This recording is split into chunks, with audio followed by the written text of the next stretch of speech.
Okay, so guys, mayroon ditong tawag niyan, mayroong K10 o yung power plant natin na concert, pwede rin sabihin nating MA10.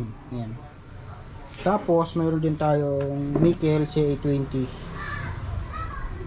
So ganito rin yung ginagamit ko sa aking mga event. Yan. So ang topic natin ngayon, ikukumpara natin yung supply o yung VDC natin, tapos bias voltage. So yung wattage, ano na lang, later na lang, later. Alamin natin kung ano yung supply nito, yung concert, at siyempre ikukumpara natin yung supply nitong Mikel CA20. Ayan. So yan, kayo na lang maghusga kung ano yung pwede nyo mapansin dyan. Ayan. So tanggalin muna nga natin yung dalawang piston na yan. Ayan yung capacitor ng MA10. Ayan. So 246 bali 12 rin. Yung CA20 naman na Mikel ay 246, so 12 rin. Okay, ang ginamit na capacitor dito sa Mikel CA20 ay 22,000 by 63 volts. Sana makita. Ayan. So bali ano yan, 12 nga. So dito naman sa concert, so 10,000 by 80 volts. Ayan, sana makita din. Ayan. So 10,000 by 80 volts. So yan siya. Yan yung pinagkaiba ng capacitor at transformer. So mamaya na lang yung voltahe at bias. Yung transformer, ayan. So yan yung transformer nya. So alam natin kung ilang inches ang lapad nitong Mikel CA20. So dito, hindi ko lang alam kung makita sa metro. Makita sa camera. So bali 19 cm yung kanyang lapad. Ayan, 19 cm. So yung tangkad,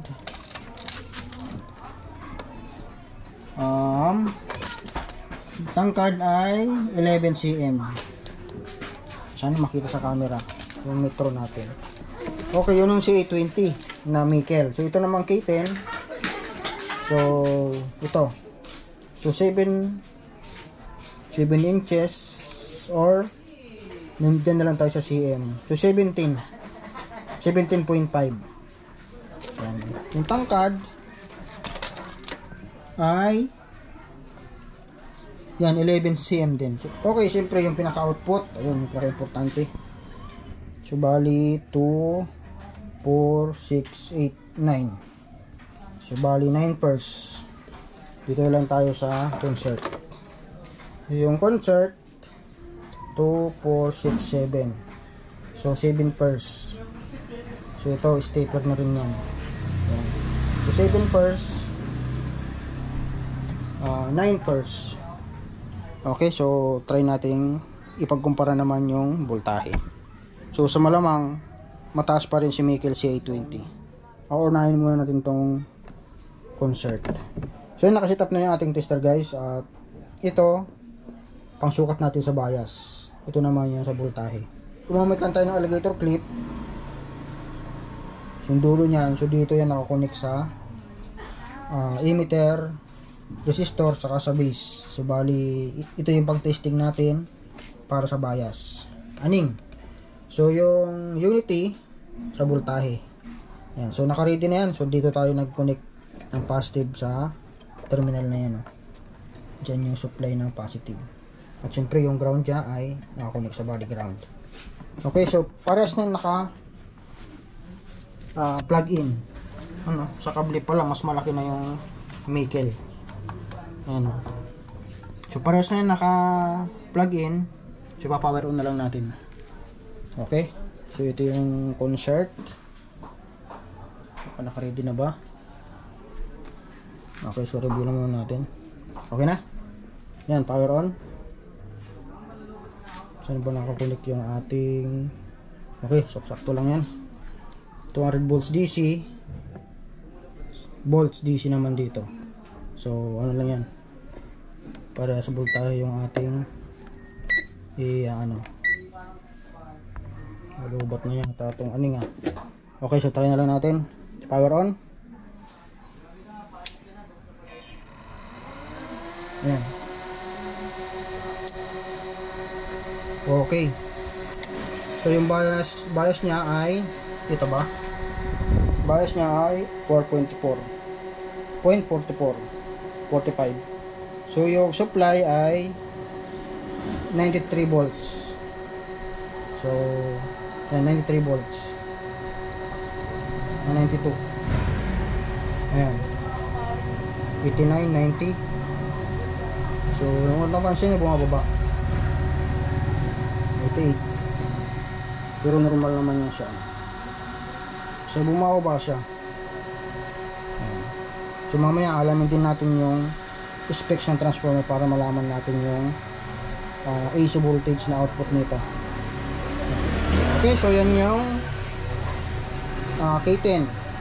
So try natin naman ngayon yung nickel.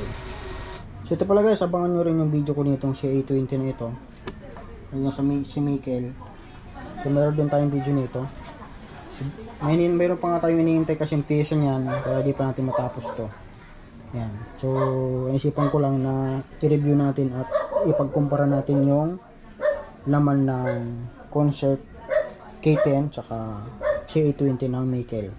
Okay, so same setup pa rin ng tester sa bias, sa voltahe. At ito na connect yung ating alligator clip. At doon na ako nag-connect ng supply para sa positive supply.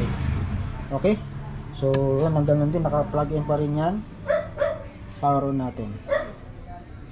Double check muna nga. At siyempre yung ground pala, nakabali ground lang tayo. Okay, power on. Ayan. Yan, okay naman. Okay naman yung isang channel. Ayan guys, so 162 yung ating supply. At yung bias naman ay 0.40. So mas mataas ng bias konti yung Concert. 0.44, 0.43. Dito 0.40. Okay, so yun ang pinagkaiba nila ng supply. So mas mataas yung nickel CA20. Ayan. Okay, so patayin muna natin. Yan, kung ano yung supply na positive, siyempre ganoon na rin yung negative. Yan. Siyempre ganoon din yung sa PNP transistor at NPN transistor output.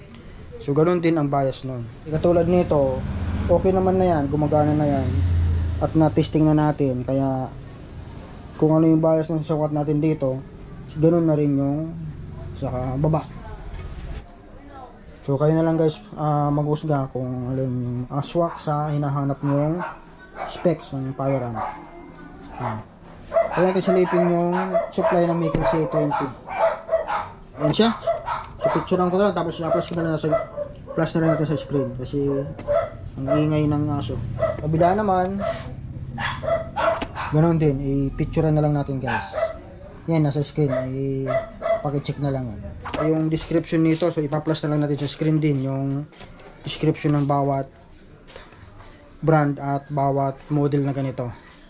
Ayan, so yan siya.